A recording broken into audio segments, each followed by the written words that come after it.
brand splits and stuff, that Dolph was extremely unhappy in WWE, and when his contract was up, he was not going to be working for them anymore, and he was going to further pursue his stand-up comedy and other interests. Maybe this is his going out reward and present, and he is going to lose the match and snap and pull a Batista kind of exit, and just leave, I'm just saying, it is very possible. He has expressed the interest to not wrestle anymore many, many times over the past year or two. Yeah. And now he has lots of issues with WWE creative and politics and all that stuff. And so, I guess that is a third wild card option, is that this match leads to Ziggler leaving WWE. Also, remember the point you made about Apollo Crews in the IC match about how Daniel Bryan wanted someone that wasn't like considered by the mold, or someone that he thought was underutilized. Like, it'd be way more effective if Dolph was the person that Daniel picked, and did this. Like, Apollo would be effective, but imagine the impact Dolph would get in winning the title. Like, this impact could really help in terms of how WWE is not just about, the John Cena's, the AJ Styles, even though Dean Ambrose has proved that before, but, like, Dolph could really set the stage about how don't judge a book by its cover, even though you've pushed things aside, you can always come back up from it and still become the best of the best in the wrestling world. I agree with you 100% that as far as every time Shane and Daniel have described their vision for the new era and the stars in the new era, Dolph Ziggler embodies their description more than anyone else in the entire WWE, more than Cesaro, more than anybody. More than Dean Ambrose even. More than Dean Ambrose, more than Seth Rollins, more than anybody. More than AJ, you name it. I totally agree with that. But again, I'm picking Dean Ambrose to retain the title, but to do it, he has to turn heel. Like, as a good guy, he proves that Dolph will beat him. But so he despicably cheats, whacks him with some chairs, intentionally gets disqualified. Maybe this match doesn't even end with a real ending. Maybe at some point Dean just goes and grabs some chairs and right in front of the ref starts whacking Dolph with it, and they ring the bell, and Dolph's your winner, but still champion, Dean Ambrose, and there's your heel turn, and you keep that rivalry going as well. And you do ultimately have Ziggler get it sometime. But I'm picking Dean to retain and turn heel. Once again, let's just switch my opinions on Sasha Charlotte with Dolph, Dean Ambrose. Basically, your pick of Charlotte is my pick of Dolph Ziggler in this match, and then my pick of Sasha is your pick of Dean in that match. It's kind of the two similar situations in where we see the things, basically. Sure. All right. So, in our final title match for the newly made up WWE Universal Championship. Yes, Universal. Like, that just, the title alone makes it sound because like this is the Raw, new we can just title. Make things up as we go along, and you're all just going to buy it. Yes, for to become the first ever WWE Universal Champion, we have Seth Rollins taking on Finn Balor, who will be appearing, well, I shouldn't say appearing, but who will be competing, wrestling, performing as the Demon King for the first time here in WWE. If you're unfamiliar, watch some NXT. We don't have enough time to explain it to you. Finn Balor, in normal matches, he comes out as regular Finn Balor, but in the biggest of pay-per-view and championship matches, he's got this gold dust and Darth Maul had a baby freaking face paint and body paint and crazy wardrobe. I don't think he has horns. Well, you get the, I don't know, I think the people out there in podcast land kind of get the visual I'm going for. He's basically a demon. Right, he comes out, he's got this huge, he's got the big Macho Man frills from his arms and his head or hairpiece. He's got like this big head. He wears. He's got a big head hairpiece. Got little like straps down. Crawls to the floor. He's got and, his entrance is even different. His entrance is awesome. There's usually like a giant like Eye of Sauron on his back. It's awesome to see. It's super like anybody could do it, but like he just nails it for whatever reason.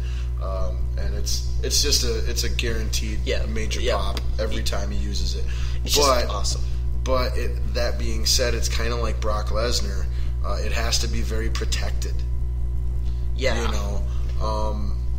So to me, that's really the element that gives it a 50-50 feel. Like anybody could actually win it. Which is great in how they did in NXT, because it was always the special episodes where they would do the demon. You'd know when they do it, but it was always great to see it. It was so refreshing to see Finn Balor turn up in his demon clothes, where when he showed up on Raw in his demon clothes, that didn't work really that well, because he just appeared and fought Seth really quickly.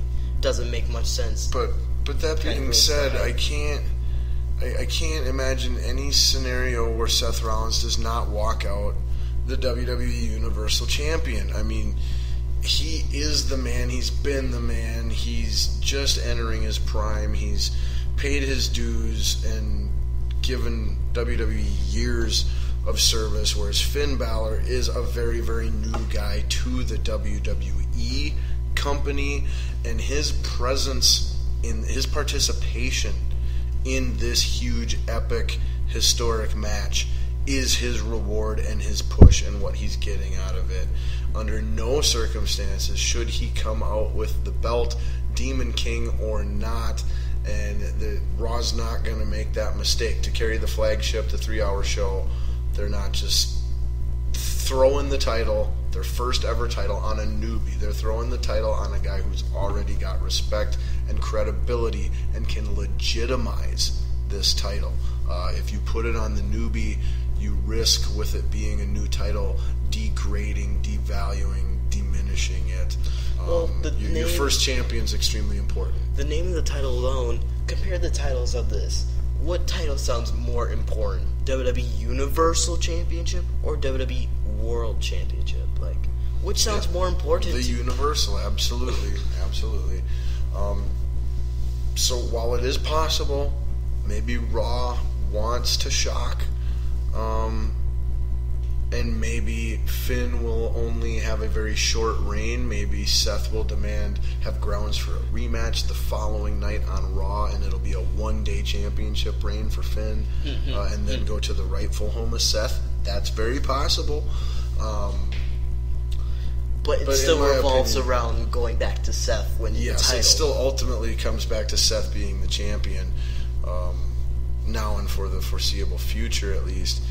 But yeah, that's my pick. Like, I mean, Seth it's going to be, this match too. should be by far the highlight match of the night. Like, this should be match of the year candidate without even having it taken place yet. Like, this should be match of the year this should candidate. already be put in the category. Maybe just we might have to have 2 match of the year candidates. We should maybe give match of the year to this match right now before it even happens, and then we can have a match of the year runner-up category for all the other matches that take place throughout the year, because it really should be that good, that amazing, that epic, memorable.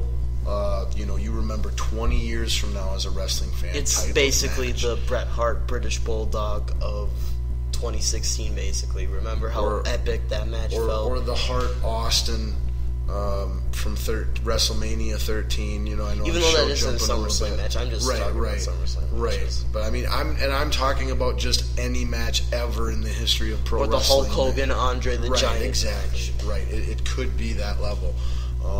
But yeah, we're both picking Seth, walking out champ. Yep. Awesome. And so that brings us to our final match, the lone brand crossing match, Raw versus at least SmackDown. That we know of for sure, with Raw versus SmackDown, and it features the Beast incarnate, the one and only. It's Brock Lesnar, accompanied Paul of Heyman. course, yes. I can't do it as good as Paul Heyman. Paul Heyman can and he do it is perfect. taking on the newly returned Viper, Randy Orton. Just gonna put this out here. You have no chance, Randy Orton. Brock will destroy you. He will eat you up, and he will poop you. Randy Orton, in the for this match, for this one-time match, Randy Orton should enter first, and when Brock enters second, he should enter to Mr. McMahon's theme music. You've got no chance. Imagine Brock doing the Vince walk. And have him walk down kind of strutting like Vince. Oh my gosh, that'd be amazing. I would pop big time for that. But yeah, And no Paul way could be Randy Shane. Orton has any chance in this. How they've been building it, they've each jumped, invaded the other brand's show once apiece to deliver their finishing move to the other guy. And they've been trying to sell that all Randy needs to do is hit one RKO, and that will beat the Beast. Which is false. So, False 100% promise you that A, Randy Orton will RKO the Beast, Brock Lesnar, Even in though he this already match. has. And B, Brock Lesnar will kick out of that RKO. Or Paul Heyman will interrupt the count, or something will happen, and that one RKO will not beat the Beast. Either way, Brock will win, and Randy will hit an RKO, and Brock will kick out of that RKO. Yep. And That's all you need to there know. is less than 0% chance that Randy Orton wins this match. You could go -% chance. Yep. That's as most likely you're gonna get.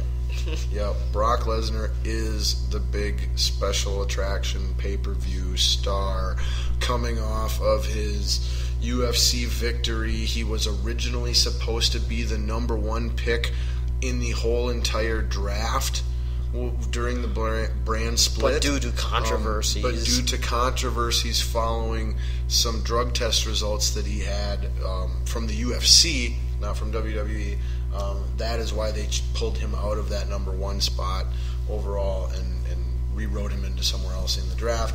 But that being said, they pay him so much money. They have to protect him. Randy Orton's a regular full-time star on SmackDown. He does not need to win this match at all, and he's not going to. So yeah, Let's just end it Lesnar. there. This I really think this is going to be a great match, though. Yeah. I really think that these guys are both great wrestlers. I'm big fans of both of their in-ring work, and I think they're going to have great chemistry. And I think we're going to get a really great wrestling match. Yeah. Not as good as like a Finn Balor Seth, but like as good as it can be. I think it will. I think it can be as good when it comes to the actual wrestling. It's just a very different style of the wrestling. Brock and Randy are both larger guys that are more trained and specialized in the more old school grappling, body slamming, suplexing, DDTing, all that type of stuff. Basically, where Finn and Seth are more of your unorthodox, high-flying, acrobatic, athletic, daredevil, Basically, it's just how you saw Undertaker versus Brock Lesnar at WrestleMania 30, and where everyone just kind of shrugged off as, it was okay, good, because it can kind of be, I guess. Where you saw it as really good, like, both men were doing the best in their category that they could do, because it's just a different type of wrestling. Right. Where no one really kind of appreciated that type of wrestling that they did. I kind of see it the same way with this match, where it's like... Well, once I understood the story, too, then everything that they were doing made sense. Like, if you don't understand what story's being told, then it can be hard to understand the action you're watching, Mm-hmm. But, so we've got... Is that going to close the show? That non-title brand crossing match? Is that closing the show? I kind of The posters make it look like it is. Everything I've seen everywhere makes it look like it's closing the show. Which is no. You need to end it with Finn Balor, Seth Rollins. That's the match you should end the show on. I agree. I don't think Brock and Randy should be the last. I think match Brock you and watch. Randy should honestly be the third to last match. I think Brock and Randy should go on before Dean and Dolph. Yeah. But I